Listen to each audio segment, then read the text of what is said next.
Why are we seeing the interest rates have gone higher? Because of the concerns in the fiscal. There's a risk premium that investors are demanding, and hence the interest rates on these securities have gone higher. But as you see that there's some gradual easing, it means that even the prospects for some of these equities will be favorable. Case in point, the banking sector. One of the key things that has stuck out as a sore thumb is now the non-performing loans, the toxic loans, is precisely because the interest rates are quite high. And as we see that now interest rates are lower, at least it will be a reprieve for the underlying businesses. And those are some of the from a fundamental perspective, investors will be weighing the prospects, and now there could be like a neat shift from the fixed of the passive income and into the more risky asset classes. Hi, and welcome to another episode of Make Money, the podcast. And today, we talk about interest rates. Interest rates have been quite high over the past year, and I'm sure you have been enjoying the sweet returns on your money market funds, on your bonds, and your other investments. But unfortunately, whatever goes up will always come down. And we're here to discuss about that change in the direction of interest rates. And I'm glad to have Churchill Ogutu. I think you're a friend of the podcast by now. Thanks, Kepha, for having me. Yeah. And then, Churchill Ogutu is an economist, IC Asset Managers. And we'll dive straight into it. We've seen interest rates over the past year, effectively climb and stay high for quite a long time. And we know what that has meant for someone investing, and their rate of return has been quite sweet. And I think if we talk about, I think there's that infrastructure bond from February we always reference, this is 18.4% tax-free. Most of the money market funds, and I've been seeing people comparing, money market fund A and B, and my return is maybe higher than yours at maybe 17, some at 16, 15%. Unfortunately, we know nothing always lasts forever. You wouldn't expect, in a sense, interest rates to stick up high forever. And what we are seeing now is perhaps the beginning of that correction downwards. And the first question I think I would want to know, is it a phenomenon of, the markets being cyclical in terms of, things will go up and down always, and you have to take it in stride. Is it for you that a case of that? Yeah, thanks, Kepha. Yeah. And you've hit it on the nail. It's cyclical. And yes, we are coming from an high interest rate regime, and expectations is that now the interest rates are expected to start trending lower.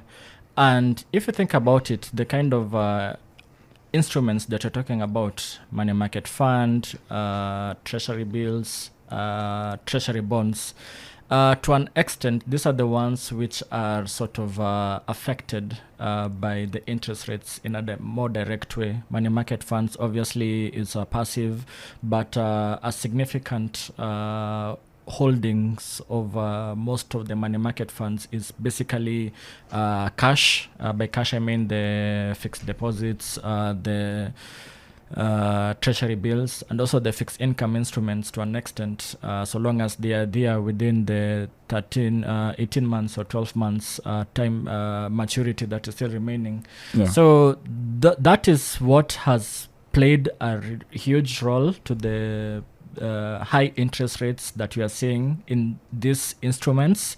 And it's time, all indications are that now we should start seeing interest rates trending lower, and as they trend lower, we should also see the returns from these instruments also start to trend lower. Yeah, and for someone holding, like you said, the money market funds will primarily invest in fixed income deposits in banks, your treasury bills, and maybe shorter term bonds. For someone perhaps who is now looking at this scenario and taking it all in, that interest rates might not remain there forever. First, do you feel the environment had made it easy? You could easily, make 18% a year on bonds. Do you feel it made it easy? I don't know whether it's a criticism of the asset classes we have in the country, because, easily you're making 15% passively, like you noted. Money market fund is very passive. You put your money there, forget about it, and you're yielding 16%. Do you feel the high interest rate environment made it quite easy for, especially someone already with the money to invest? Do you feel it made it quite easy? I think a number of things are at play here. One, the risk appetite, which is different investor to investor. Some of the investors have higher risk profile, others have low risk profile. So that's one thing. The other thing, obviously, is in the whole universe of the asset classes that are out there. You're looking at equities, you're looking at real estate, you're looking at the money market funds, you're looking at the bonds. So which one has been more viable in the last 2 years or so? So you find that if you look at those issues in terms of the risk appetite and also looking at the other asset classes, I find that now it made sense to just get into money market funds, or just to get into the cash, the treasury bills, or the fixed income, the short end, just to lock in the return. So I think those are some of the factors that played a significant, were quite significant, played a significant role to what we have seen in terms of the asset allocation towards these specific products. So yes, in as much as it's a no-brainer that, or what you've seen, that there's been more money market funds and all that, it's just that what is from the opportunity set that is out there, these ones at least were low risk, high return. So it made more sense from investors who probably are not those sophisticated investors just to put their monies in money market funds or infrastructure bonds. I would just lock in that return, and then at least no hassle as compared to other asset classes. And even as interest rates come lower, I think the other thing to look at is what we call a real return. I'll let you explain what the real yield is, and in a sense, it's the return you get after accounting inflation, the changing value of money. And something also important to note, even as we talk of interest rates coming down, is we are still have quite the handsome return, if I may call it. So in that, we have inflation pushing lower than 5%. So even if you are at 12%, you're still getting a real return of around 7%. Maybe we would explain to someone who would be curious, what's this real return? I hear you people talking of real return or return after inflation. How should we look at it? If I put 1,000 shillings in an investment and it's giving me 16%, when inflation is 9%, but inflation comes to 5%, my return might fall to 12%, but somehow I might still be I might still actually be positive in terms of the return I'm getting. If you would speak to that. Yeah, I mean, it's a valid question, and we've had those kind of discussions. It's been raised in different forums. And to me, how I look at it, basically investing cushions you against inflation. Whatever the asset classes, whatever the instrument you invest into, money market fund, treasury bills, I mean, it cushions you somewhat. If you look at inflation, the inflation we have, the latest one is for August 2024, which is the 4.4%. And that ideally tells you that your purchasing power or your purchasing power got eroded by 4.4% if you compare it with August last year. So that is what is telling you. But I might invest in the month of September, but I'm looking at it from a forward-looking basis that I'll get, say, 18% return if I get into infrastructure bond or any of the money market yields, money market funds, which are giving us returns from 15% onwards. So that is a forward-looking basis. But now the monies I'm investing into, already if I compare to 1,000 shillings that I have right now, as compared to August last year, its purchasing power has been eroded.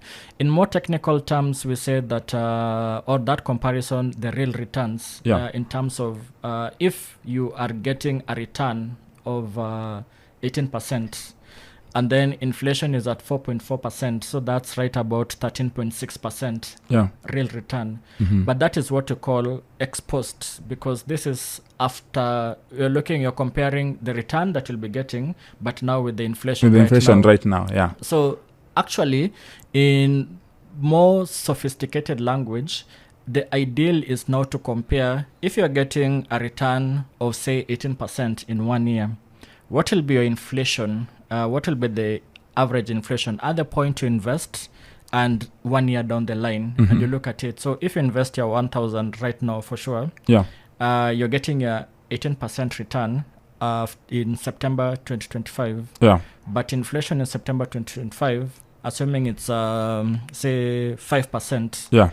So that's from that perspective, but we'll now be able to confirm it as and when September 2025 reaches. You'll have made 13% real return from that perspective, because you're comparing the return, the time frame of the return you're getting, and also the inflation during that period. So, and now tied to that, any investment cushions you. The fact that I'm looking at it in a forward-looking perspective. I have my 1,000. Obviously, 1 year down the line, the purchasing power of 1,000 will not be the same as it is right now.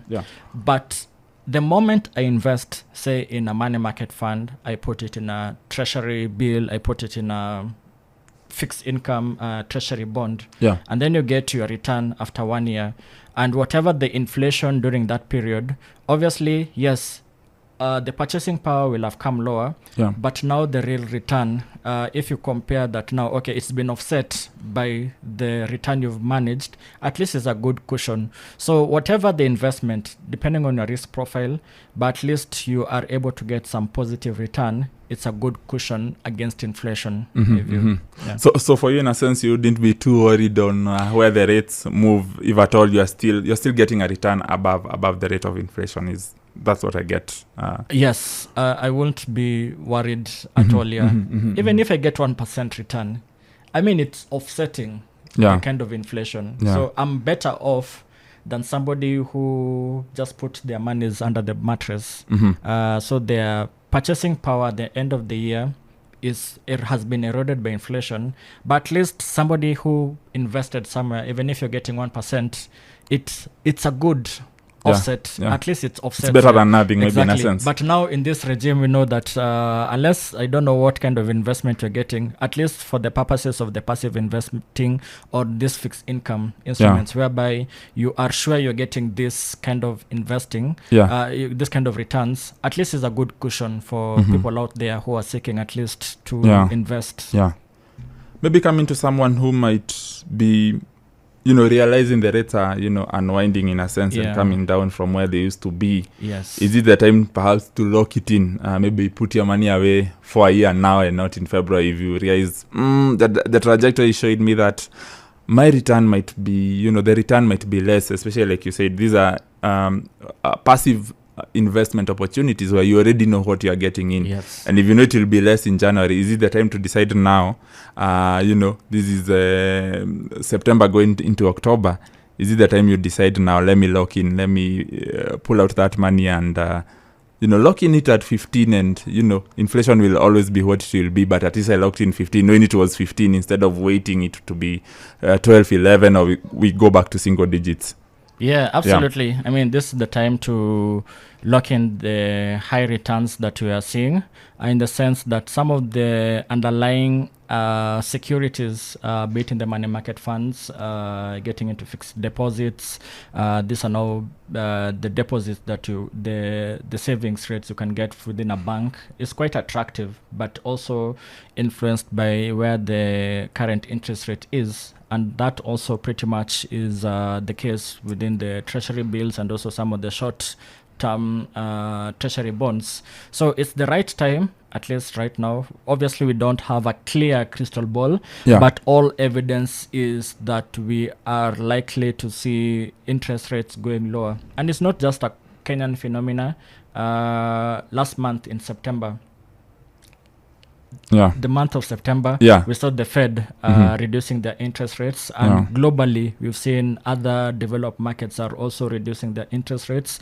In the month of October, we are likely to see even the central bank following suit with lowering their benchmark rate, and that will be a signaling effect of the deposit rates in the banks given by banks, and also the rates that we are getting in the capital markets, the treasury bills and treasury bonds. And remember that the money market funds, their bread and butter is basically these two: treasury bills, treasury bonds, deposits. So you find that even you are seeing there's a likelihood of interest rates regime or interest rates having peaked at this point in time. Yeah. So this is the right time now to sort of invest, lock in the high returns. It's a passive. You don't think about it up until now, the next cycle, as and when it matures, and then you can now be able to invest in other asset classes. Yeah. And I know you spoke of, the guiders of interest rates here being the central banks. We know the US Federal Reserve moving lower. We also know our central bank is moving lower and somehow guiding the rates lower. Do you feel if the returns fall quite low enough, like you said, there's no crystal ball to know where they stop and at what point they stop? Yeah. But perhaps let's use let's create a scenario where rates are back into the single digits. Yeah. Do you feel this might prompt the release of some of money into other asset classes? I know places like the stock market, they've quite taken a beating from, the low risk, high interest return government securities, stealing the show and being the game in town. Do you foresee a scenario where now, if it's Kepha with 100,000 in a money market fund, they might decide, the return maybe has come down to single digits, over time, and you feel there's more prospect in another asset class? Do you feel guys like myself and others observing this might be, okay, maybe this is the time to look elsewhere, like why else can I actually push a higher return? Or is it might we just take comfort in it might come down to 9%, it's still positive in terms of where inflation is, but it's easy, like you noted, it's low risk. Would you see an asset portfolio movements between asset classes being brought about by the lower interest rates? Well, a valid question that you've put out.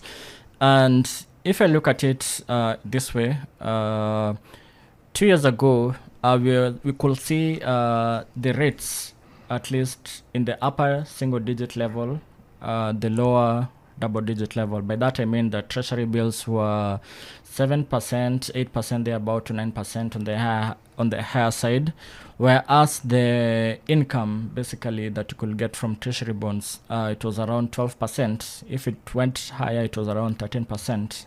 So at least based on the issues that came out around 2022 thereabout. So as it is right now, that is the anchor that we are looking at. So depending on how long or how fast there could be this unwinding of the interest rates, that's pretty much the kind of returns that investors should be looking at, even if they're looking at the money market funds from highs of 15%, could go to 9%, 12% thereabout, depending also on the pace of the easing. But if you sort of cast your nets widely, you see, because say an asset class such as equities or the stocks investing at the Nairobi Securities Exchange, in terms of what you call the valuations, because you have to look at the prospects. What are the prospects of these companies? And one of the key inputs that people look at is now the cost of equity, which is primarily derived from even the cost of the benchmark is the 10-year yield. So as interest rates go lower and you start looking at the prospects, the valuations, you find that it's more appealing, because unlike looking at valuing it at around 16%, like that's the risk-free rate, it has come lower from the 16% 10-year. Probably it comes lower to around 12% thereabout. So it makes that the valuations of stocks are quite attractive, for instance. And also the optics. Why are we seeing the interest rates have gone higher? It's because of the concerns in the fiscal. It's because of there's a risk premium that investors are demanding, and hence the interest rates on these securities have gone higher. But as you see that there's some gradual easing, it means that even the prospects for some of these equities will be favorable. Case in point, the banking sector. One of the key things that has stuck out as a sore thumb is now the non-performing loans, the toxic loans, is precisely because the interest rates are quite high. And as we see that now interest rates are lower, at least it will be a reprieve for the underlying businesses. And those are some of the from a fundamental perspective, investors will be weighing the prospects, and now there could be like a neat shift from the fixed of the passive income and into the more risky asset classes such as equities. Earlier, as we mentioned, all along, if you're investing into, say, the money market funds, I mean, at the base of it is a low risk. The only return you are getting is basically that sort of the income return, the one that you lock in. Yeah. But if you look at some of the other asset classes, over and above the income return that we're talking about, we also have the capital gains, prospects around capital gains. If you buy into a stock right now, say whatever, Safaricom is at 20 shillings, for instance, there's a prospect you can go to 30 shillings. So that's a 50% capital gain. So over and above, you can get the dividends, yes, but over and above that, you also have the prospects of capital gains because of the underlying prospects. So it's quite appealing also to venture or to diversify into other asset classes at this point in time. So yes, it's a nice offsetting balancing act. All right. And as we wind up, I would like, I like you mentioned you have no crystal ball to where interest rates go, but perhaps if the reset is happening and we've seen it happening, from the data we have. Yes. Perhaps if we can make an attempt at it, how low does the reset, will the reset be, and perhaps where would you expect, at the beginning of 2025 interest rates to be? And, how might, investors be reacting to that in terms of their portfolio allocations for you? Well, so let me look at it from a high-level perspective. And two things come up. One is basically, where were we during the last 5 years? The interest rates, we were at around 7%. This was basically during COVID period. So that was quite accommodative policy stance that happened. And then right after that, we had the inflation risk. And as a result of that, because our central bank's mandate is basically to tackle the price stability. So that's why it has increased the interest rates to as high as 13%. So from an anchoring perspective, I'm saying that they could unwind up until 7%. It may not be just in one. How many? We just have two MPC meetings, or the central bank meetings, that decide on the benchmark rate, at least this year. So you may not say that in the two meetings that are still remaining this year, they could now completely take us back to 7%. It will be a gradual process. Probably I'm saying on the more extreme side, 10%. The benchmark rate will be at 10%. A less aggressive, I'm looking at it at around 11.5%. So between 10% to 11.5%, that's where the benchmark rate will be.